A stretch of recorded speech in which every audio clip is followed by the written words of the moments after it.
முக்கால்வாசி என் சர்க்கிள் இருந்த ஃப்ரெண்ட்ஸோட நான் என்ன பண்ணிருக்கேன்னா குடிச்சிருக்கேன். எப்ப நான் குடிக்கிறத விட்டேனோ அதுல பாதி சர்க்கிள் இருக்கிறவங்க காணாம போயிட்டாங்க. சோ அதே மாதிரி கெட்ட வார்த்தை பேசுறது கூல் அப்படின்னு எனக்கு இருந்தது. அவ்வளவு கெட்ட வார்த்தை பேசுவேன். ஏன்னா எனக்கு அது பயங்கர பவர் கொடுத்த மாதிரி நினைச்சுக்கிட்டேன். எனக்கு என்ன ஆச்சுன்னா I became better person when I stopped watching porn. My thoughts were clean. இது வந்து பூமரா இருந்ததுன்னா நான் பூமர்.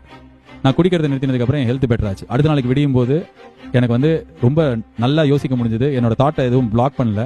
நான் சிகரெட் விட்டும்போது நான் செத்துருவேன்ற பயம் கம்மியாச்சு. ஏன்டா இப்படி சிகரெட் பிடிச்சி கெட்டு போறேன்னு என் வீட்டில் கேட்கும்போது அப்படிதான் இருந்தது. ஏன்னா நான் பார்த்த படத்துல நான் வளர்ந்த இடத்துல நான் என்னோட ஃப்ரெண்ட்ஸ் பியர்ஸ் எல்லாமே அதை கூலா பார்த்துருந்தாங்க. இப்போ இதை சொல்றோம் கேட்டுட்டு போயிட்டு திருப்பி நாளைக்கு காலையில் சிகரெட் பிடிக்கிறோம் நம்ம இருப்போம். ஏன்னா சிகரெட்லாம் அவன் சொல்லி விட முடியாது.